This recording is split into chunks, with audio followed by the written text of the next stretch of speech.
Hello and welcome to a brand new episode of Where Do We Begin? We're delighted to have you on board if you're a new listener or an old listener returning to the show. Either way, my name's Harper Pestinger. Usually I will welcome my good friend Jackson Georgie, the co-host, for the intro and the outro, but I'm afraid he's not here for those parts. But rest assured, he's here for the interview. But speaking of the interview, it's an absolutely great interview. It's with the greatest double trap shooter of all time. His name is Russell Mark. And whether you've heard of double trap shooting or not, you might be not shooting experts at all, like Jackson and I, or you might be the most avid shooter in Australia. Who knows? But either way, you'll definitely enjoy this episode with Russell Mark. He's had some amazing athletic achievements, clearly, as he would, being the greatest double trap shooter of all time. And you get to hear about all of those and some other really fascinating and funny stories in this episode. We're absolutely delighted to bring it to you. So I reckon we just should get straight into it.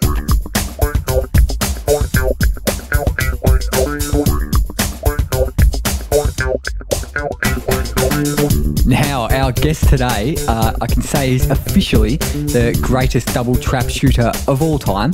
He's won 39 Australian Open championships. He's in the Sport Australia Hall of Fame and he's done the little achievement of being an Olympic gold medalist. And another thing, no Aussie without a horse has competed in more Summer Olympic Games than he. So I'm absolutely delighted to welcome Russell Mark to the show today. How are you, Matt?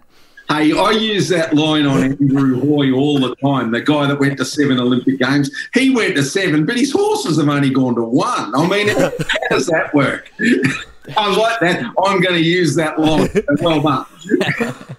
Yeah. But how you been, mate? Are you in lockdown? I heard you out there in Hoppers Crossing. So that's sadly, Harp, I own a couple of pubs out here and we've been locked down for quite some time, sadly. If you know of anyone that wants to buy a couple of pubs in Hoppers Crossing, send them my way. I run a takeaway business and a drive-through bottle shop in the pubs now. That's about all we're doing. But hopefully soon we'll be able to get people back inside. But they're both gaming venues. I think it's going to be until the end of November before we can really start to operate again.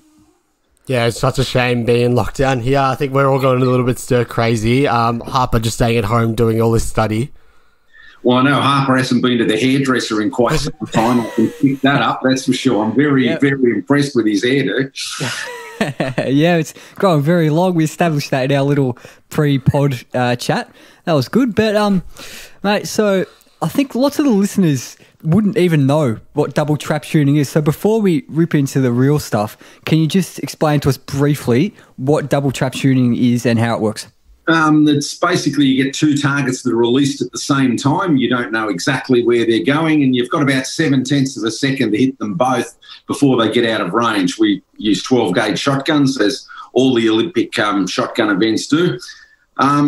Yeah, and it's really a test of your reflexes nearly as much as there's a test of your marksmanship skills. So I was lucky enough to go to 6 Olympics in total, and 4 of them I shot in the double trap event, and 4 of them I shot in the Olympic trap event, which is one of the other 3 disciplines that were on offer back then. And in 2 Olympics I shot in both disciplines, which was, that's hard work. So how'd you get into the sport? Through, I guess, family. I was pretty keen on football growing up in Ballarat, and I rolled my ankle at footy training one week and was going to be out for the weekend. I went down and watched the kids play, and right behind the oval that they were playing on in Sebastopol in Ballarat, there was a clay target range, and my father and brother had done a bit of clay target shooting. You've got someone popping behind you on the door there. I love that. I love that. And behind the range that I was behind the football oval, there was a guy shooting clay targets that knew my father, and he offered me a shot. And it's just one of those things. I could hit things with a gun. Sort of never really been what you'd class as a gun enthusiast, but I've used a firearm as a sporting tool, I guess, and that's how we view them. I know that there's a lot of people anti-gun, but for us, it's a tool of our sport.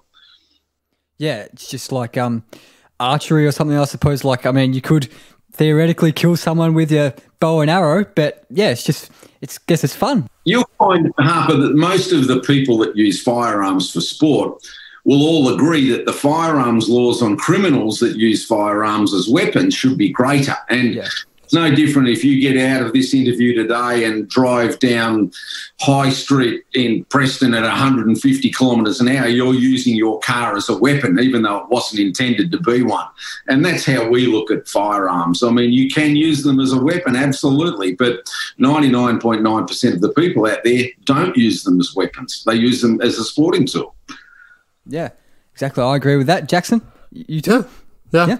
It's totally fair enough. But now what I've got to ask about when you're first getting into shooting and just, I guess, the training regime in general. So I think it's a fairly niche sport. So how do you train, like, without a gun? So, like, is it just, aside from doing, like, shooting itself, are there training methods to use, like, without the gun itself? It is a good question. I'll guarantee you, if you find someone that's good at table tennis or good at badminton, they'll be a good clay target shooter, because it is a pure hand-to-eye coordination sport. There's no reason for me to think either you or Jackson couldn't be the next Olympic champions just looking at you. There's no body shape that's ideal. It's at Olympic level, it's 90% mental. Everybody can shoot a gun straight at that level, but it's how people react under pressure. And it's a mind game sport. If you can train your mind to do the same under pressure as you do at practice, it's really easy. Because it's not like golf. It's not a sport that requires a lot of technical knowledge. You know, in golf, you have to be able to have 200 different types of shots to get around a golf course. You've got to have all of them. In shooting, once you've perfected the one technique, it's good pretty much to go. But doing that when your heart rate's at 180 beats a minute is quite difficult sometimes. So you did pick up shooting, and in your first Australian Open, you set a Australian record. How'd that come about? Yeah, look, I was a kid. I was 16, and I went to a novice competition when I was 14, missed my last target of the event, and it really upset me that much. I went back to this same novice competition about 3 months later and won it, and that got me into a state sort of final, and I won the state championship when I was 15. And that sort of got me interested enough to try my hand at a national title, which sadly for me in 1980, the national title was over in Perth. But I went over there and I won it. I won an Open Australian Championship at 16 and broke the Australian record of the most hits in succession at the time. And a company called Winchester, a famous company in the firearms industry, decided they'd sponsor me. And I shot for another couple of years and then stopped. I went to RMIT and did a degree in business studies, majoring in real estate valuations. And when I finished, I got the urge to try and make the Olympic team. So by the time 88 rolled around, I was ready to go. And, you know, the rest is history from there. But I actually never competed for Australia as a junior. I never went overseas. And I'm probably the last person ever to have done that that's won the Olympic Games, because pretty much everybody else starts as a junior. But even though I won that title as a junior, I then stopped. And my father was pretty big on me getting an education before I had a sporting career, which, you know, I'm forever grateful for now. Yeah, so obviously being so young in that Australian Open in 1980, only 16, and you've never been at any other Australian Opens, I guess. Did you have any idea that you were so good and could just beat all the competition at such a young age? Well, no, not really. Nobody else did that day. And the way the Australian Open Championship works is that everybody goes to shoot at 50 targets, and you know there might be like 600-700 people enter the Open Championship. So that day, all the people that hit 50 out of 50 then go into a sudden death shoot-off, and they file through until there's only one person left. And on that day, after about another 50 targets in the shoot-off, it was down to myself and Australia's greatest ever shooter, a guy called Doug Smith, who's passed away now, but he was from Queensland. And there was only two of us left at 100 targets. But it went to 349 before we had a result. And nobody really knows what they're like until they're put under that type of pressure. And obviously I handled the pressure okay that day. And it meant a lot to a lot of people that at 16, if I could handle that pressure, imagine what it'd be like if I had a bit more exposure, and particularly to international events. But I didn't want to go overseas and shoot. It wasn't something that I really wanted to do. I still loved cricket and I still loved football, and they were the sports I had fun in. Shooting was hard work. But, after uni, the allure of the Olympic Games was big, and I was never going to play full forward for Carlton, unfortunately. I just didn't grow tall enough to do that. So the only way I could pursue a sport and get to the highest level was shooting. And a lot of people are like me. They're not really gun-mad enthusiasts, but they're good at hitting stuff that's thrown through the air. And my teammate in 96 when I won, Michael Diamond, he won the trap event the same year I won the double trap one. He's the same. He really wasn't good at any other sport. He couldn't catch a ball if you threw it to him properly, but throw something up in the air and the guy could just hit it. And one of you two guys might be exactly the same, but until I get you to a shooting range, you never really know who's going to be good or bad.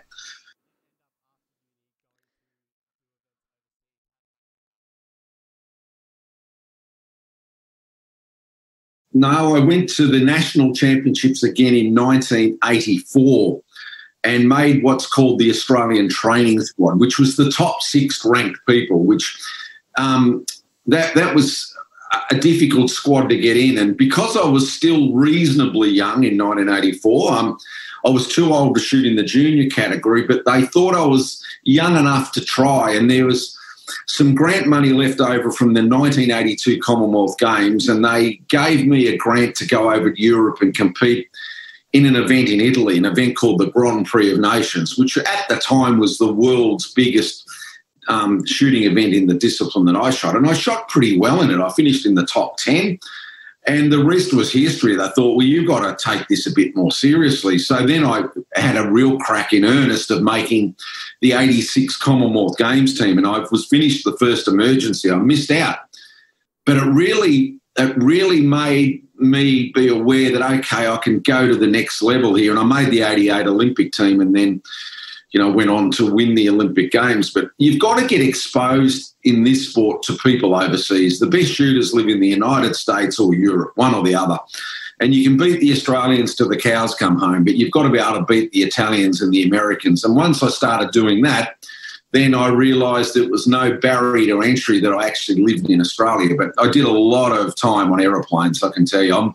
I am really happy that I'm not travelling anymore. Anyone that thinks travelling all the time is fun, they need to try it for 20 years. It soon wears you out. And I was really happy in the end not to go overseas, and I ended up doing most of my training here. And I was lucky enough that I got to the stage where people would want to come and train with me here in Werribee. So I cut out a lot of the time I was spending away from the family. Now, you mentioned briefly there the 88 Olympics, and obviously a massive, massive step up, the biggest stage, I guess. So what measures did you take to step up your training level in the years looking forward to those Olympic Games? Yeah, it's another good question because, I need to probably fast forward that question another 4 years. In 88, I went to the Olympics and I was completely out of my depth, even though I was competitive. And I finished, I think I shot 191 out of 200 and 193 made the final, I think it was. I was only 2 points out of the final, but 2 points is a lot. I think I finished in 12th place. I think 12th or 15th it might have even been. But in 92, when I went back to Barcelona, I then, in that period of time, won a World Cup competition in Los Angeles. And, I was way up in the world rankings. And in my mind, I thought I was a chance. And I went perilously close in Barcelona. I missed the final by a point. And it was a really tight Olympic Games. But I got counted all the way back to 9th place. And that hurt. And I remember sooking about it for a couple of weeks after I got home, and then went up to Canberra and sat down with a guy at the Institute of Sport, and we mapped out my life in the next 4 years, every training period, every rest period, every competition period.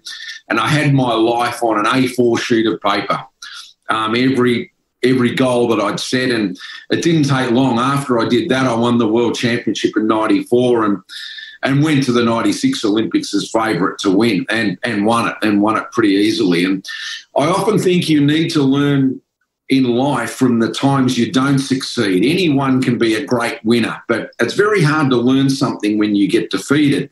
And, by 92, I'd been to 2 Olympic Games and hadn't succeeded. And not too many people get a chance at the 3rd Olympic Games, but I was lucky enough that I did get a chance and made the most of it. And the things I learnt from losing were far more important than anything I've ever learnt from winning. And now you'll find that with all the really great champions in sport.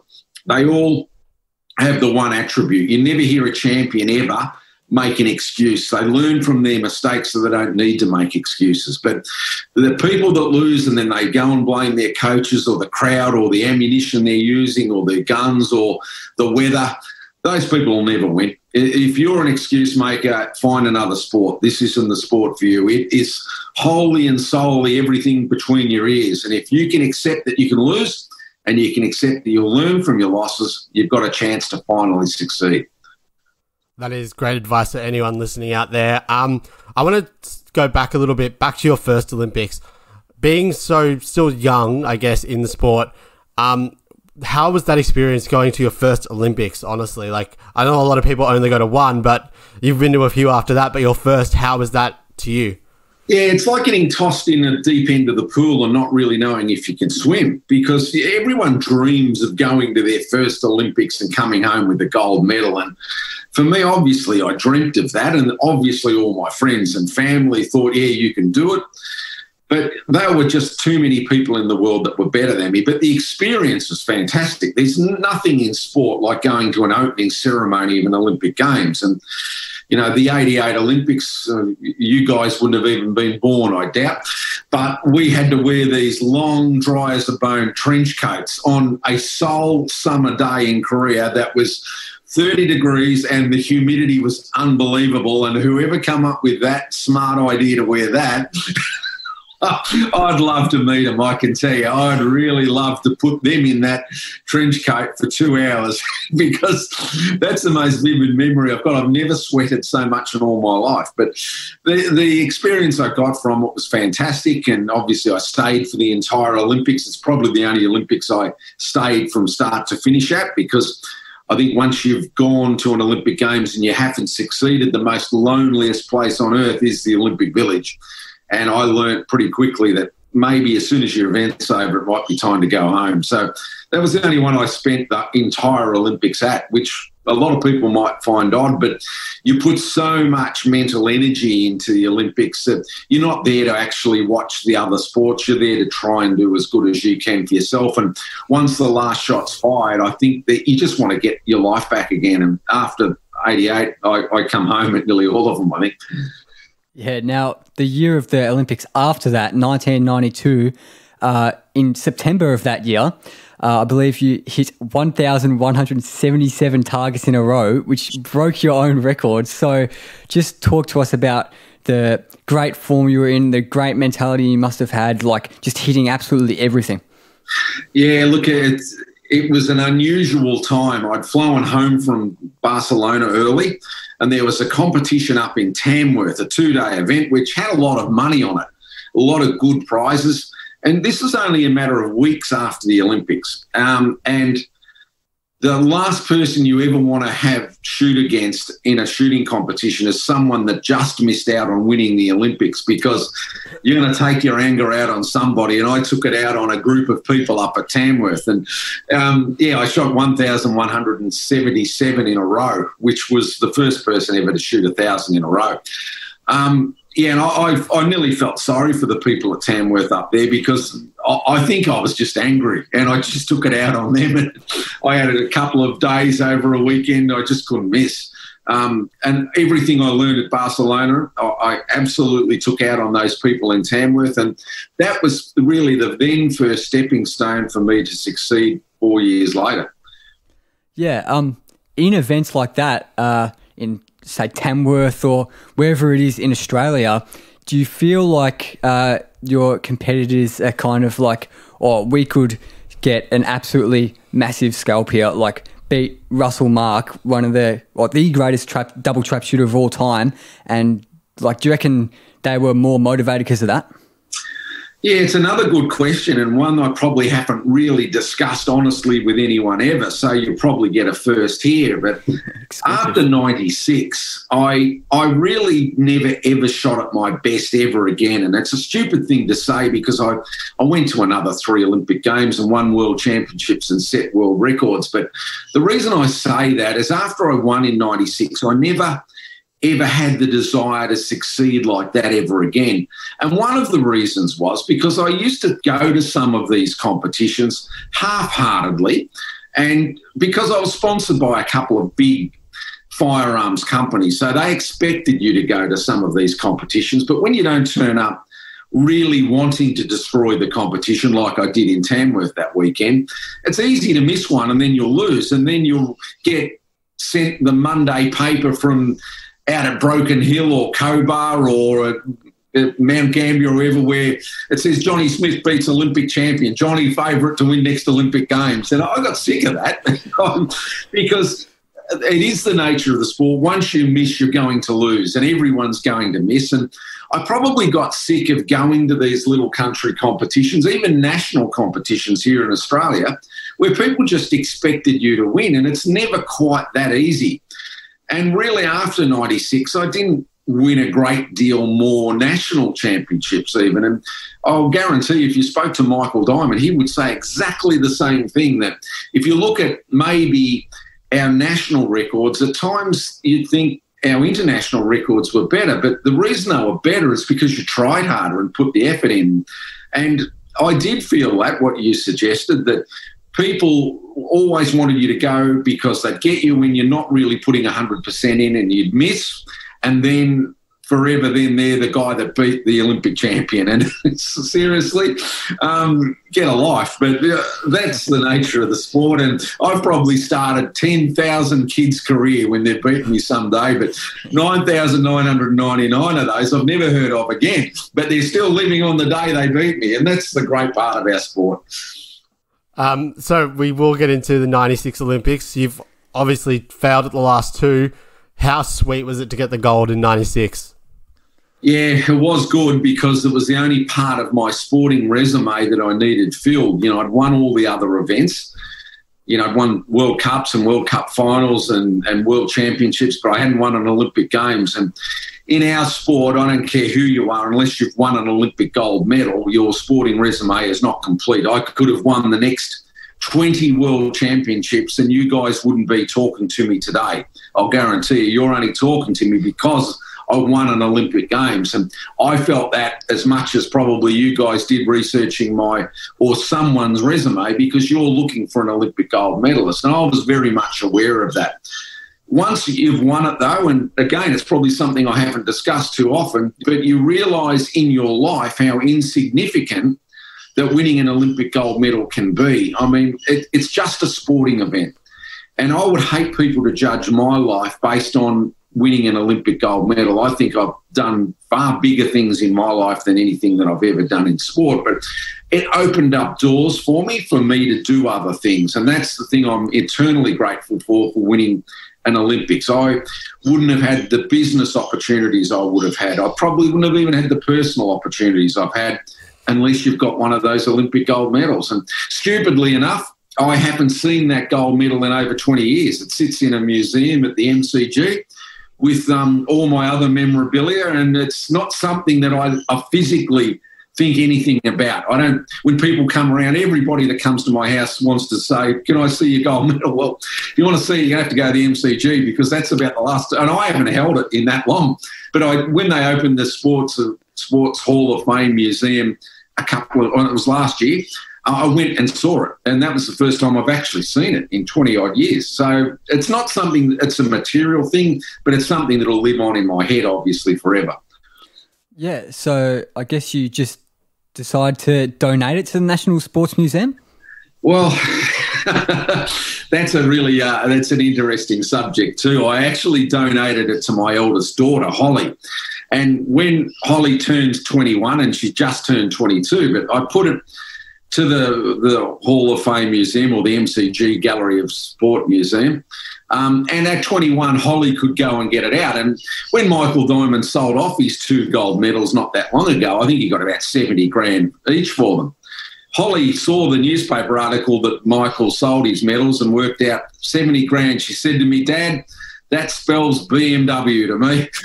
So she didn't go and get it, and I'd be very disappointed if she did, but she has got the right to go to the MCG Museum, have proof of ownership and turn it into a BMW, but she won't do that.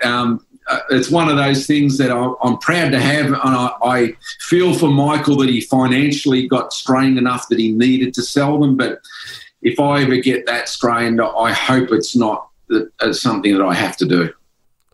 So in 1996, you became the Australian Sportsperson of the Year. How was that for you? Yeah, surprising, because they don't give those awards to shooters too often, and that was from the Sportsmen's Association of Australia gave me that award, and that was good because I think they treated all sports equal. Like, you go to a lot of the Institute of Sport awards and they'll give it to their high-profile athletes because they want the publicity themselves.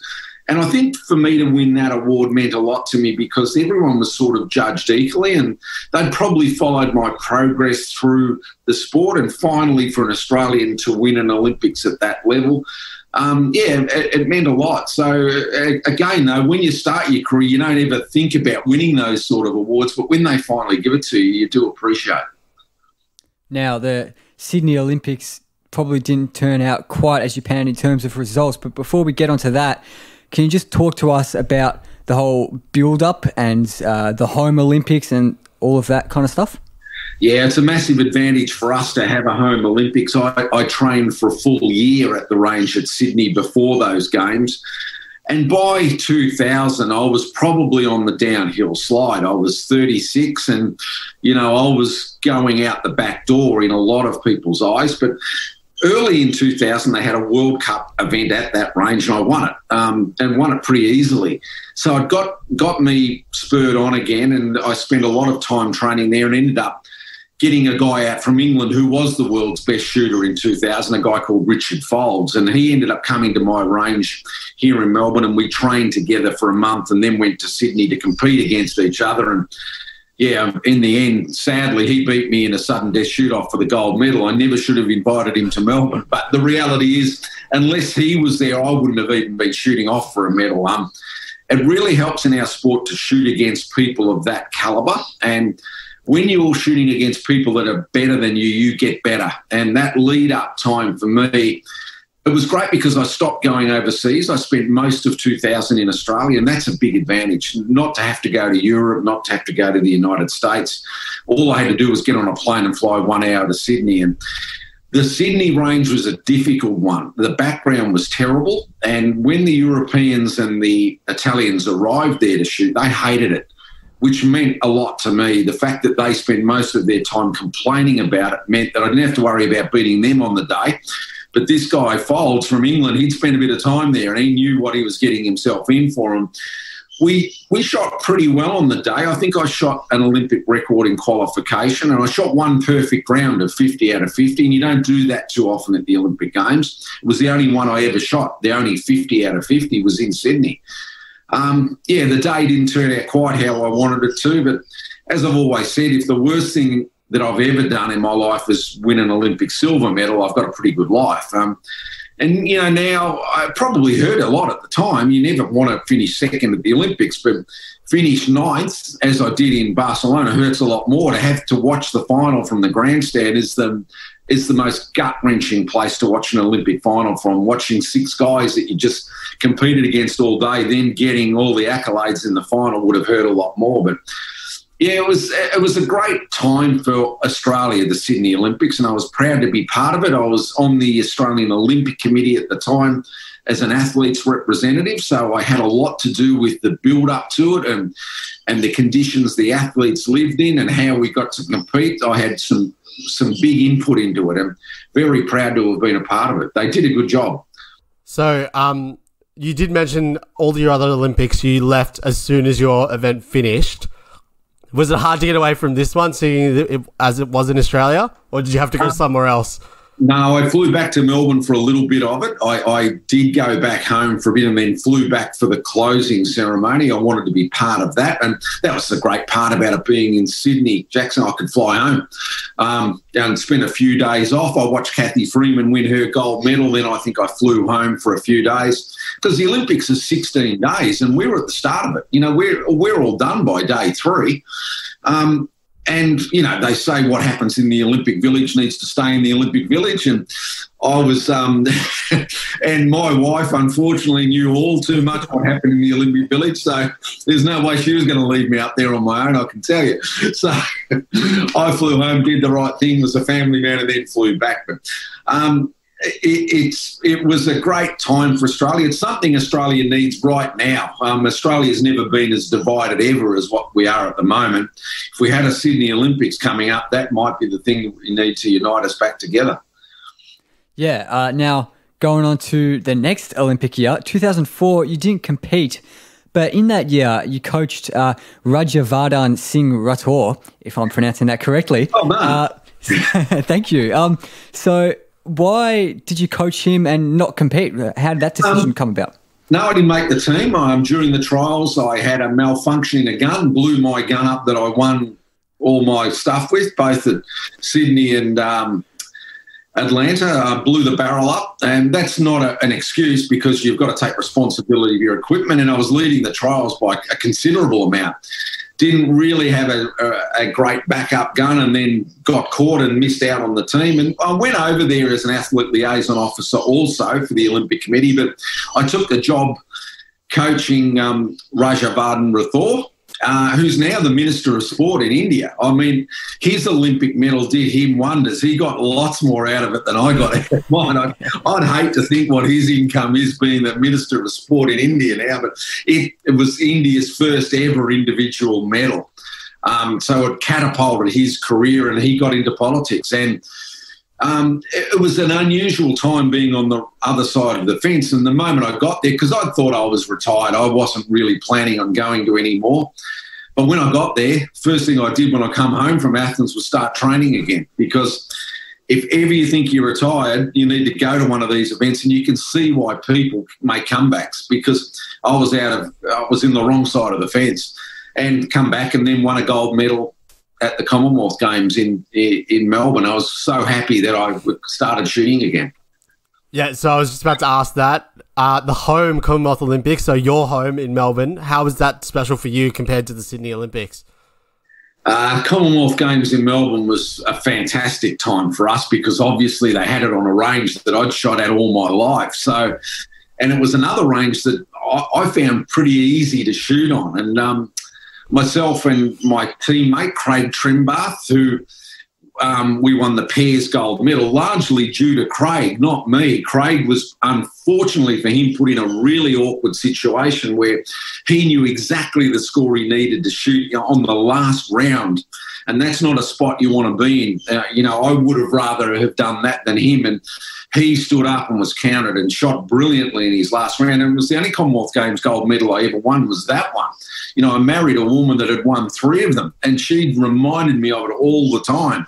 And it was the only time I ever won a gold medal was there. And I really think Craig Trimbath should have got both gold medals that day, not me, even though I think we may have shot the same score. The pressure that young guy was put under, it was one of the best rounds I've ever witnessed. And I was glad that I got to witness it at a range on my hometown. Yeah, for the team shooting, obviously it's not a team sport where you fire the gun together or anything, but what's the kind of dynamic of the whole event like in a team shooting competition against an individual shooting competition? Yeah, it's an awkward one. They've changed the rules on teams competitions now because now you shoot with your partner in the teams competition at exactly the same time. But back then they just simply added the 2 scores together, and it was unfortunate, the drawing of when we got to shoot, that Craig drew last. So that meant that he pretty much knew what score that he needed to shoot because my score was already posted. And I think it was the Brits that we beat. It might have been the Indians or the Brits. It was one of the two, but their score was posted on the board already, and it's all electronic scoreboards. You know where you lie in the field, and Craig pretty much knew what he needed to do. And in our sport, that's hard. When you get a number in your head that you have to shoot, you generally shoot one less than it. That's generally same in golf. If you know you need to shoot a 73 to make the cut, you'll shoot 74. And in our sport, if you know you needed to shoot 47 to win, you'll shoot 46. Well, Craig shot 47 in some difficult conditions. And I felt for him, but boy, it was a great effort. And it's hard because in the teams, I can't help him. I'm standing 50 metres behind where he's shooting from. And I still regard it. And as I said, it was one of the best rounds I've ever seen anyone have to shoot. So with this Commonwealth Games being in Melbourne, did you hang around a little bit more? It was an awkward time for me because we just had our first child with Lauren, my wife. She was obviously competing in the games, and Holly, the girl that was going to cash in my gold medal for the BM, she was from my first marriage. But Lauren and I got married in 2004, and in 2005 we had Sierra, and we couldn't stay in the village. But for some stupid reason, the idiots that were running the scene at the time said we had to stay in the village. Well, I think Lauren was still breastfeeding, and I just said, let me stay at home. I'll just drive to the range. And the bureaucracy in sport in Australia drives me crazy at times because some bureaucrat said, no, you've got to stay in the village. Well, I knew full well there were track and field athletes staying at the Sheraton Hotel. They weren't staying in the village. Said, what do you think I am? So I took them to task on it, and we stayed at home. In the end, common sense prevailed. Perry Crosswhite, the CEO of the team, got involved, said, well, why does he have to stay in the village? Let him stay at home. And Lauren ended up winning a gold medal as well, so it was the right decision. But sometimes bureaucracy really frightens me because the goal of everybody is to try to get the best result for the team. The best result for the team is not having a husband and wife try and breastfeed a kid in the Commonwealth Games village. That's not smart. But sometimes the rule book needs to be ripped up. And sadly, it wasn't the last time I faced that. I faced that same dilemma 6 years later at the London Olympics when they said, well, no, you can't room with your wife. They wanted me to room with Michael Diamond. Well, Mick and I roomed together all our lives. He couldn't have cared less who he roomed with. But again, the bureaucrats get involved and say, no, you can't do that, even though I could name half a dozen other guys there that was staying with their wives in the team. But what do? You cop it on the chin, you deal with the cards you're given, I guess. Yeah, with that whole debacle in the Commonwealth Games, and obviously the Commonwealth Games commonly viewed as their kind of little sibling compared to the Olympics, did that or anything else kind of seem a bit amateurish? It just seemed petty. I find it hard to believe that any sporting coach or anyone else would want to do anything other than what's best for their athlete. But some of the people that get placed in these positions, it's their moment of glory as well. And I really struggle with it, and I always have. I think the athletes come first, and anything that you can do to get that athlete across the line is what you need to do. And I just hate seeing people get involved that really don't know how the sport works or what goes on someone's mind on the day of a major competition, because even though my Commonwealth Games record wasn't great, I mean, I won one gold medal and a couple of silver medals and I think a bronze medal, but that might sound all right, but the Commonwealth Games really shouldn't be that hard to win. But for me, it was. For some stupid reason, I know in Manchester, I shot a world record score that lasted for a second. The guy beside me then shot and then broke my world record and I come second. I just wasn't destined to win at the Commonwealth Games. And to finally win that one, even though you say it's the poor cousin, yeah, in some ways it is, but Australians tend to hold it very high. And I sadly probably didn't, and my record reflected that. And I'm probably, in hindsight, should have paid more attention to it. In 98, I pulled out of the team. That's sadly how much it meant to me. I didn't even try and make it in the end. I just said I'll take a job with Channel 9 as a commentator. And again, when I got there, I regretted it from the moment I got there and never, ever pulled out of another team. That was the last team I pulled out of, was that one. you only get one go at life and you try and make the most of it. And pulling out of teams, I thought, was a pretty stupid thing to do.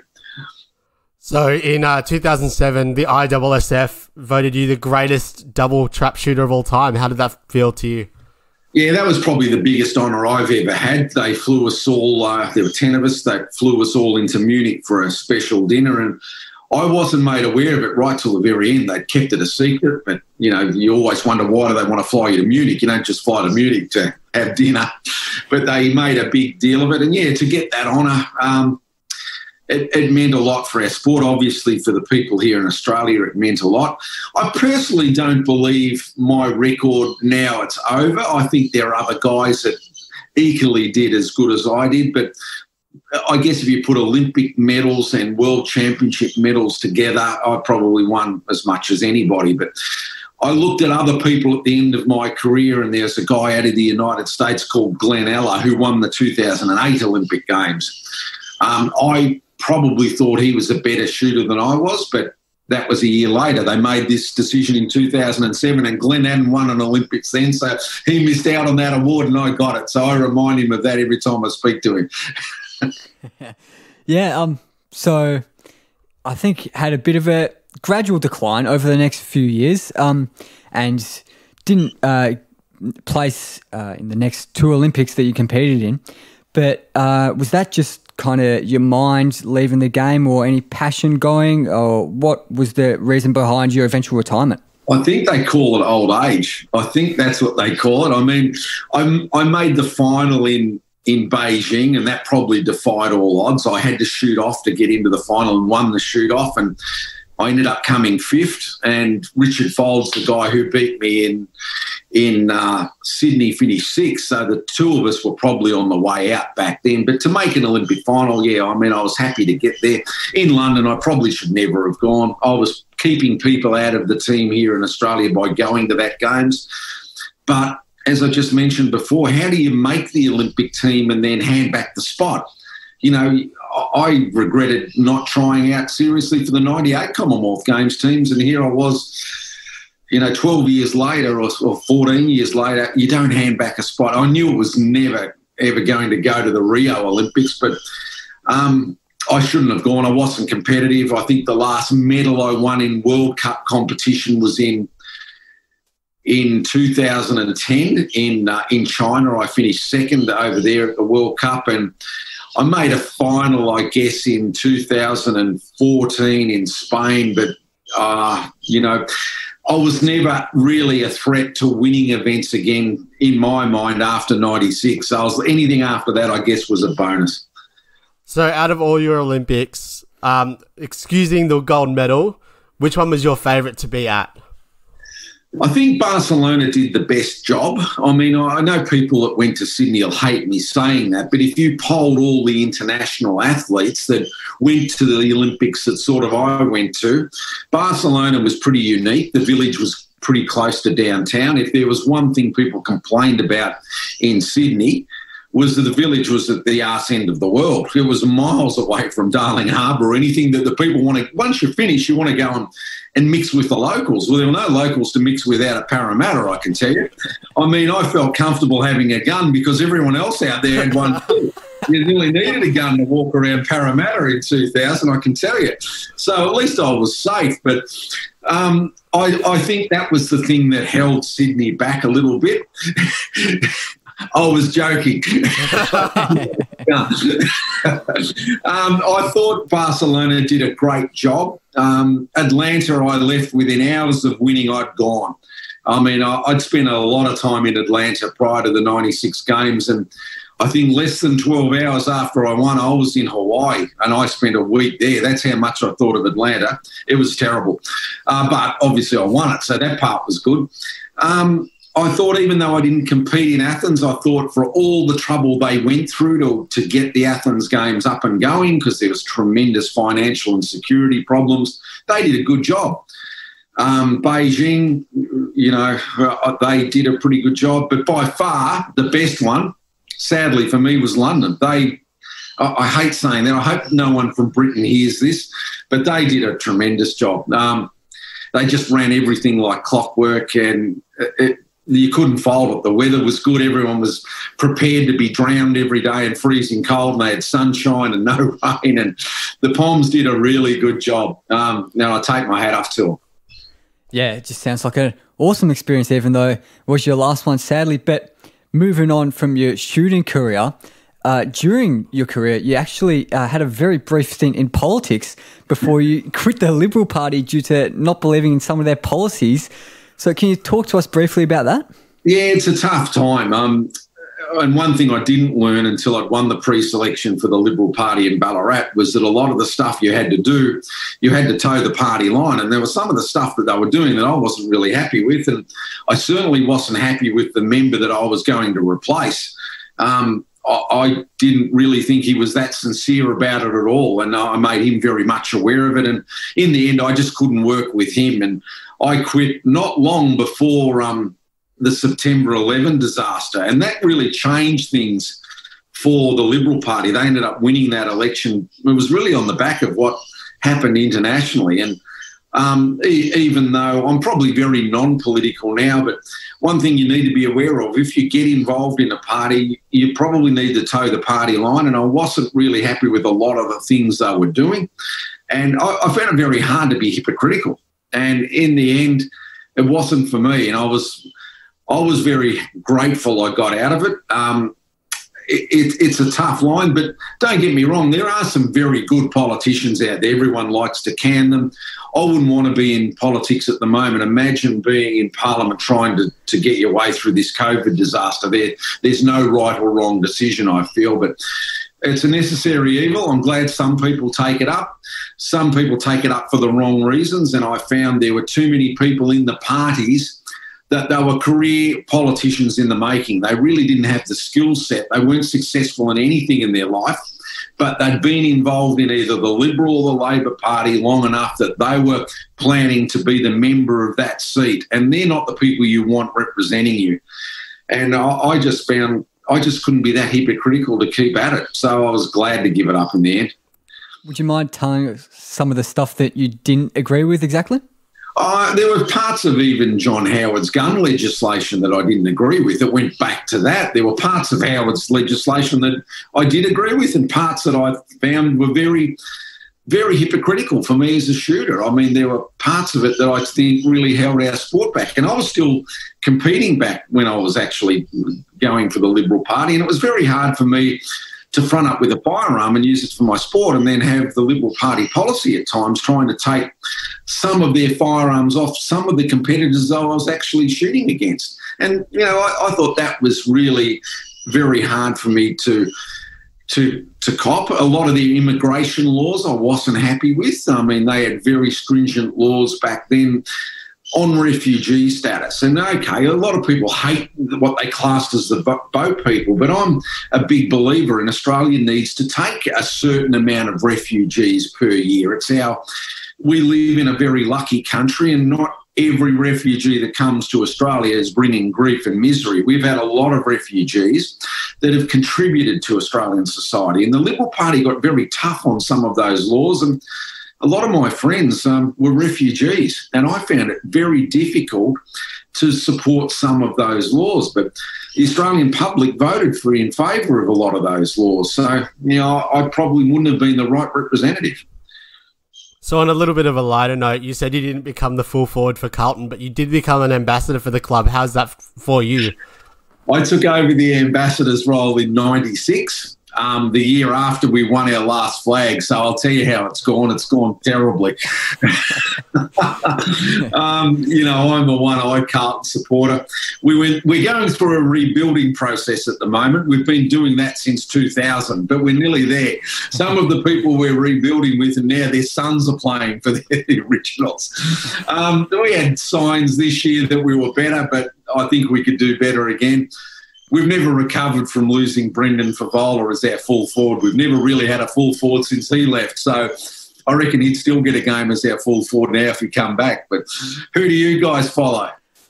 Oh, I'm a Dons fan and Jackson's a Collingwood fan, so we've got a bit of rivalry here. God. How come you didn't tell me that before? started today. A Collingwood and an Essendon supporter. My God. See, it was going well. Has played finals, but yeah, it was going well up until now. This chat, so I don't know what's going on now. I should have guessed yours by the top you're wearing. I guess I was just sort of hoping red and black was the colour you picked out of your wardrobe this morning. I didn't realise you were doing that, but at least Collingwood, I guess, are in the finals. We're going to be watching it, I'm afraid, aren't we? Yeah, geez. Essendon's last game of the season, just in a couple hours. We're recording this on a Saturday, in the last round of the season, and I can tell you what, Essendon's season has been a shocker on the most part. It's not been great. But in terms of just general sport, you're a sports commentator in radio, kind of ABC breakfast representative for sport with Red Simons, I believe, in 3AW as well. So was a media career always something you wanted to get into?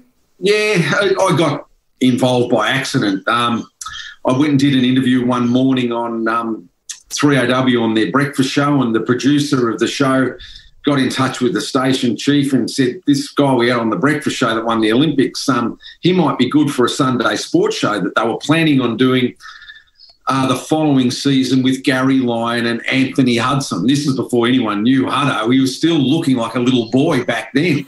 I mean, he looked about 14 years old. He only looks 17 now, but it was Hutto's start of his career as well, and we had Gary Lyon. And, yeah, it went well. I spent 5 years at 3AW doing that show. And then Red Simon started at the ABC, and I was getting sick of working on Sundays. It was a Sunday sports show. And Red offered me a job as doing their sport on his morning breakfast show. And I spent 13 years with Red, which I enjoyed that. And I really loved Red, obviously, one of the most intelligent men I've ever met. But I liked Red because Red always used to say to me before we went to air, I don't want to know what you're about to talk about. Just make it something that I can talk about. So he never wanted the football results. He wanted to know the story behind the results. And that's sort of how we survived for so long, because no one just wants to hear the soccer results on the morning. They don't care what happened in the Premier League. They want to know why that guy got paid £150,000 and he kicked the ball offside 5 times. And that's why I really survived so long, because I think I have a look at sport from a different angle than most people. And I think if you're going to survive for a time in it, you've got to have more than just the ability to read the results. You've got to understand how sport works. And I'm pretty lucky to say I've been able to understand that. And then you worked in the media team for Channel 7 on the Rio Olympics and the 2018 Commonwealth Games. How was that for you? Yeah, well, by this time now, I should have finished doing the Tokyo one because I'm the commentator for them over there as well. But it's easy doing the commentary. I can't believe how slow and big the clay targets look when you're a commentator instead of shooting at them, because I can't believe anyone ever misses them when you're a commentator, because,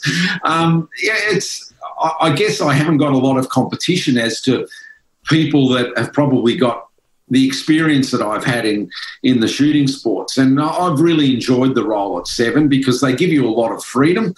And I'm lucky also in a time where the Australian shooting team will provide a lot of medals for us. And you'll see that the team they're going to send to Tokyo, they're going to win medals. And there's nothing worse than being a commentator in a sport that's got no hope of winning medals. That's sad. And I've been lucky enough to be able to call gold medal victories, and that's a bit of a thrill also in sport, to be able to do a Bruce McAvaney, because it gets very special. And I'm very, very happy to say that I look forward to doing that again in Tokyo, if it ever happens. Yeah, now you've got so much stuff outside of your actual shooting career. You've got your business career, and you're actually one of the best shotgun coaches in the world. So was coaching just something like you had to do it because you're one of the best marksmen of all time, so why not get into coaching? Yeah, it's an odd thing because I've been coaching around the world now since the mid-90s. I was well before I won the Olympics. I got jobs all over the world coaching, because I think there are 2 types of people that shoot. There are people that understand how it works, and there are people that don't want to understand how it works, and they can be equally as good as each other.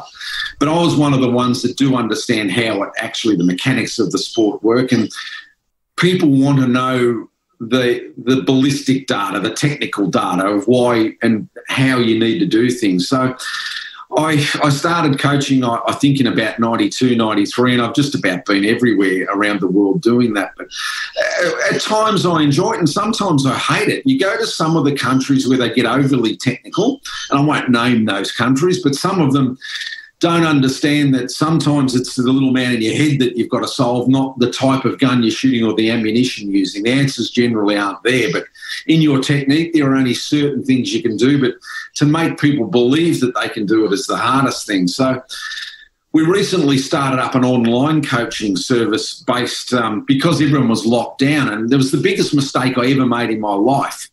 Biggest mistake because I didn't understand how popular it was going to be. And within the day that we released it, we just got inundated from all over the world of people wanting online coaching analysis. They send us 3 videos, 3 photographs and some technical data on their firearm, and then we do an analysis of them. And I massively underquoted. I just thought, oh, we'll get a few, but we got inundated. And I didn't realise that coaching was so popular, and particularly from countries like Japan and India and the Middle Eastern countries, that there are people over there that don't get coaches go there, but this was an avenue for them.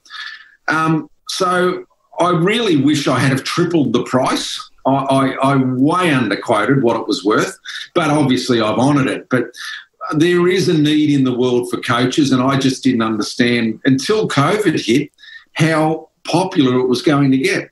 So what is that website that you can plug right now? GoShooting.com.au. We've got an easy one, mate. Go Shooting. It's pretty hard to forget that one. And, you know, we've just done a series of interviews with the 5 best shooters of all time around the world. And again, I was massively surprised how popular that was. But in these COVID times where people can't do the things that they normally do, there was a market for this type of thing, exactly what we're doing today.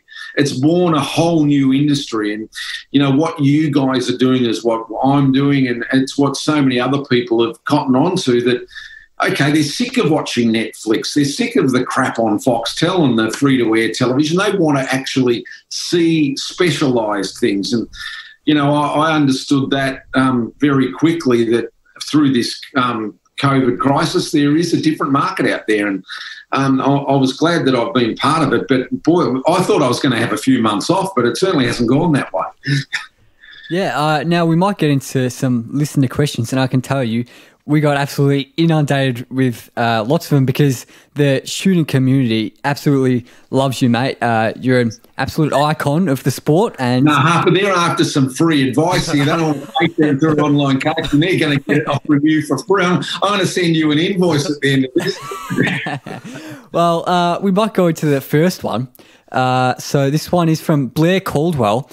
It's a pretty simple one. Did Beretta let you keep the gun you won with? Yeah, it's a good question. They did. At the end of my career in 2014, the 3 main guns that I used were all, and it's a technical answer, but if you're not into firearms, this might not mean anything, but it'll mean something to Blair. The guns that I put on the map for them was an SO5 Beretta. They're a gun that's worth about $30,000 each. And by the end of my career, I'd just about ruined all of them. So Beretta took all of those guns back and they fixed them all up free of charge in the Beretta factory in Italy and sent them all back to me as a present.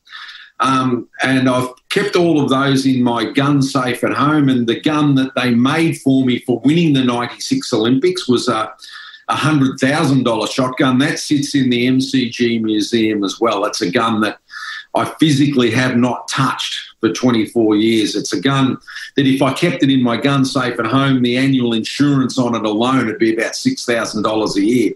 So I gave it to the MCG for them to look after. So, yeah, I did. I kept the whole lot. We have a question from Jace asking, what's with such a high rib on the gun? Did you need a scaffold to look over the top of it? It's another technical question. The event that I shoot is an event called double trap, where you start your gun when you call pull for the target well above the roof of the trap where the target's going to appear. And those big high rib guns, like what you're referring there, it makes it really easy to see the target coming out from underneath the barrel. If you don't have those big high ribs, you don't see the target as clear. It's an awkward looking gun. I personally hate the look of it. And I'm with him. I hate it as well. And the moment I finished double trap, I never, ever used a gun like that ever again. Now, this one's from Martin. It's a really good question. So he says, overcoming the first hurdle is the hardest, i.e. getting people to fire a gun. So how do we attract new participants to a wonderful sport that has the millstone of firearms? Yeah, it is a good question. You've got to get them along to the range and get them to have you've got to get the fear of firearms out of it. And I think the easiest way, and Go Shooting runs a very big corporate shooting business for bucks parties and things like that. And we've converted thousands of people that have come along to these corporate events into clay target shooters. The answer is to get them to hit a really easy clay target as quickly as possible once they've got the firearm in their hands. If they hit the first target they shoot at, they think they're going to the next Olympic Games. And all of a sudden they've lost their fear of firearms. But I make it really easy for them to start with. I don't take them to the Olympic range to do it because they'd spend all day there and never hit a target. But once they hit a target, they lose their fear, no matter if you're a young girl or an old guy. Anyone can hit a clay target. But once they hit one, they seem to lose their fear of the firearm. And once they lose their fear, they treat the firearm as a piece of sporting equipment, not something that they may kill someone with. And I think that's the answer to your question. Get them to hit something quickly and they'll want to come back next week. They'll go and tell everyone they're going to the next Olympics because they hit the first clay target they shot at. And that's what you want them to think. You then introduce them to harder and harder events, and then they might think, maybe it's a little bit harder, but take away their fear and you've got them. Brendan asks, would you ever come to small towns and sponsor one of your guns? I'd love to win that. I'm from Shepparton, Victoria, and my local range is a Numurkah Gun Club. Numurkah. One of my guns is worth $30,000. I don't like them at Numurkah that much, I can tell you. I think years ago I may have shot at Shepparton. I don't think I've ever been to Numurkah and shot, but maybe that was one of the clubs I went to and one of the kids beat me, and it was in the Numurkah Times on Monday that they flogged me and they're going to the next Olympics. Absolutely. I really enjoy going to the country clubs. I do a lot of coaching still at some of these country areas, and we get the most of the Australian team is from regional areas in Australia. They're not from the cities. Myself, growing up in Ballarat, is a good example of it. So the next Olympic shooter may very well be at Numurkah Gun Club, but giving him a $30,000 gun to shoot for, don't like him that much. Now, if you ever do want to go down to the Numurkah Gun Club, that same guy, Brandon, he says, I'd give that old timer a run for his money. So up for a bit of a challenge there if you ever want it. Oh, God. Well, if I did go there and if he does beat me, as long as he doesn't put it in the local paper. Now, we've got a very famous last segment. Jackson's well aware of what it is. Are you ready to go, Jackson? Yeah, I'm ready.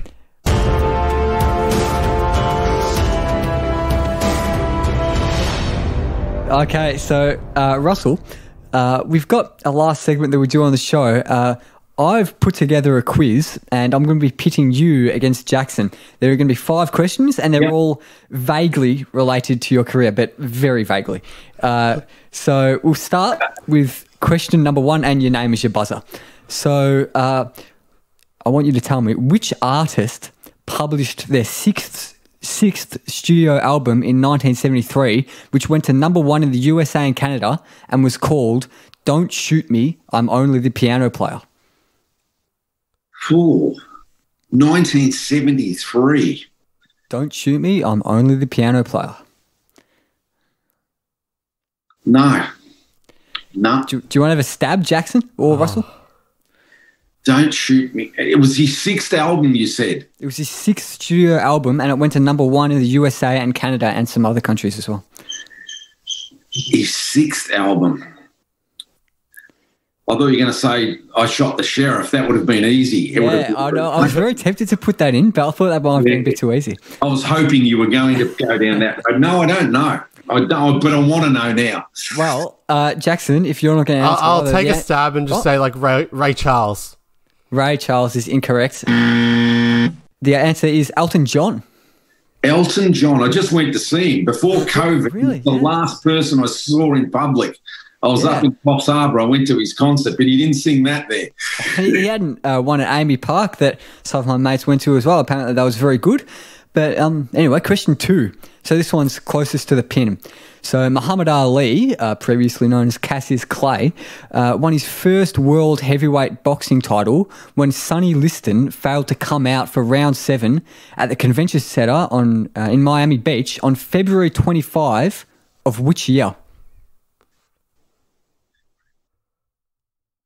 Russell, I'm going to have a stab. His first world title. I'm going to say 1966. 1966 is incorrect, but it's closest to the pin. So, Jackson? 1971. Well, Russell's got the point because it's on his birthday, I believe, February 25, 1964. 64. I knew it was a February 25th, but I didn't realise it was exactly that day. It was certainly in the 60s because he was famous for throwing his Olympic gold medal in the river. Yeah. He's the only person ever to get an exact replica of an Olympic gold medal awarded to him. Back. There you go. Wow. So, question 3. So, are we both aware of what an anagram is? Yep. So, I'm going to give you 3 combinations of words, I suppose, and one of them isn't an anagram of your name, Russell Mark. So, the 3 groups of words are, the first one, mask rulers. The second one, Mr. Skull Ass, Mr. just MR, not Mr. with the full spelling. And the third one, armless lurk. So you can write it down if you want. Mask rulers. Russell, go for it. Number one. Number 1, mask rulers is correct. He's got it. I've got Jackson covered. I've got him. 2-0 up. But You've got one L in it, mask rulers. My name's got 2 L's. Exactly. And yeah, the other one's Mr. Skull Ass and Armless Lurker anagrams. So anyway. Fire up, Jackson. Fire up, mate. Well, our last question, you can go for some extra points. So Jackson could still win it. But question 4. So Russell, you competed in 6 Olympic cities in the Olympic Games. Seoul, Barcelona, Atlanta, Athens, Beijing and London. In any order, what are the 3 most populated cities of those 6? Jackson. London, Tokyo, Barcelona. It's incorrect. I didn't go to Tokyo, Jackson. Didn't go to Tokyo. Tokyo hasn't happened yet. Oh, no. Russell? All right. In population order, it's got to be... Just need the top 3. Top 3 would be London. I'm going to go with Seoul as second because Seoul's a big city. Barcelona's not that big. Atlanta's big-ish. It's bigger, I think, than Sydney, Atlanta. I'm going to go Atlanta as third. Well, you're missing a big one. It's not Atlanta. You got the other 2 right. The other one's Beijing. Oh, of course. With a population of 20.46 million. Yeah. How stupid. But, yeah, it's better than Tokyo, though, Jackson. Yep. I'll admit that. Had a shocker there. So anyway, in order, from most populated to least populated, it's Beijing, Seoul, London, Barcelona, Atlanta, and Athens. There you go. 3 million. Seoul has got more than London. I knew Seoul was big, but I didn't realise it was that big. But I'd just forgotten Beijing. Big city. Anyway, question number 5, and our last question. Jackson can still win because our last question is a "Who am I?" question. So I did come back last week. Oh, good. Good. Like a challenge. Out of the blue, actually. They didn't even realise I'd get that one. Yeah. Anyway, for question... Sorry. I'll explain the who am I. So I'm going to start off at 5 points, go all the way down to 1 point with a series of clues. And once you've buzzed in and got it wrong, you can't buzz in again until the other person gets it wrong. So is that all clear? All right. All right. So we'll start off with the 5-point clue. I was born on the 7th of September, 1533 in Greenwich, England. I'll move on, unless either of you want to have a stab in the dark there. He hasn't got his phone Googling this, has he? My hands All right. I hope not. All right. We ride a very tight ship here at the Where Do We Begin quiz, so I don't want any cheating. For the 4-point clue, during the reign of Mary I, I was imprisoned for nearly a year on suspicion of supporting Protestant rebels. I'm going to go Russell. Sir Isaac Newton. Sir Isaac Newton is incorrect, I'm afraid. You got a chance here, mate. Oh, no. Yeah, so no. you need to get it on the 3-point clue, this next clue, to win it outright. But if you get it on the 2-point clue, we'll go to a tie break because it's 2-0. I'm correct in saying it's 2-0? Yeah? All right. So for 3 points, on February 25th, 1570, Pope Pius V excommunicated me for heresy and persecution of English Catholics during my reign. Mate, I've got no clue. I don't know my history. Do you want to have a guess, or should I move on to the 2-point clue? Just move on.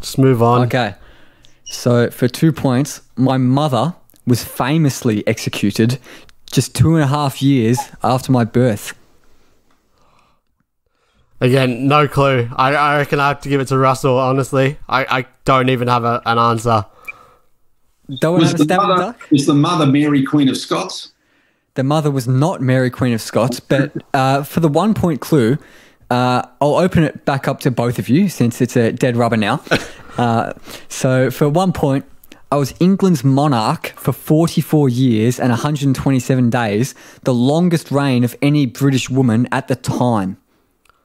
The mother wasn't Mary, Queen of Scots. I'll tell you, the mother was Anne Boleyn and the father was Henry VIII. No. Who was it? So should give you another clue. So yeah, there haven't been too many female monarchs in the UK, but this one shares a name with another one. Queen Elizabeth I. Queen Elizabeth I is actually absolutely correct. So No points though. God, I'm glad you put me up Jackson on a history question. He stitched me up here. Yeah. Good job, guys. Good job. thank you very much. So Russell's won at 3-0. That's a very good win by him. Highlight of his career, no doubt. No doubt. It will go down. Do I get a medal? Yeah, we'll send it right out to you as soon as we can, or might even deliver it in person as soon as lockdown ends. But anyway, we've been going on a while, so I've got to thank you very much, Russell Mark, for coming on the show. It's been great. No worry. If I hadn't known you're an Essendon Collingwood supporter, I wouldn't have come, but I appreciate the time. Thanks. Guys, what did I say? I told you in the intro that it would be a cracking episode, and boy, did it turn out that way. Russell Mark, great guy, great sportsman, obviously, and I think that just made for a great interview.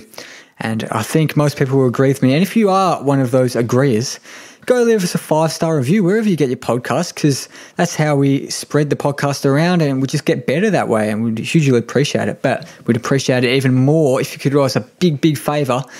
Did you know that the number one way that podcasts actually spread around is by word of mouth? Wow, who knew? But anyway, if you'd like to help us out, go tell some mates about this podcast, because that would just be absolutely awesome for us. And you can go recommend us on the socials. You can check us out on the socials at WDWB Pod on Instagram and Twitter, or Where Do We Begin on Facebook. You can check out all the other things you need to in the description of this episode. It has actually been a pretty long episode thinking about it, even though it was a really good episode.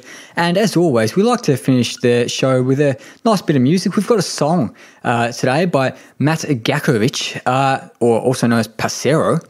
So he's describes himself as just a 22-year-old lo-fi bedroom pop artist from down here in Melbourne, and his music is a bit of a mixture of the lo-fi beats and a bit of 80s synth nostalgia, and of course it's got some lovely jazz-inspired harmony. And you can check out Matt on the socials at Passero, or Instagram especially. That would be a good one. Or check him out on Spotify. He's got a couple new singles. The one we're playing today on the show is called Malibu. So thanks so much for listening to this episode. We'll see you next week. And here it is, Malibu by Passero. Oh my darling, it's slow. Life has taken its toll on me, and I know I'm walking the road.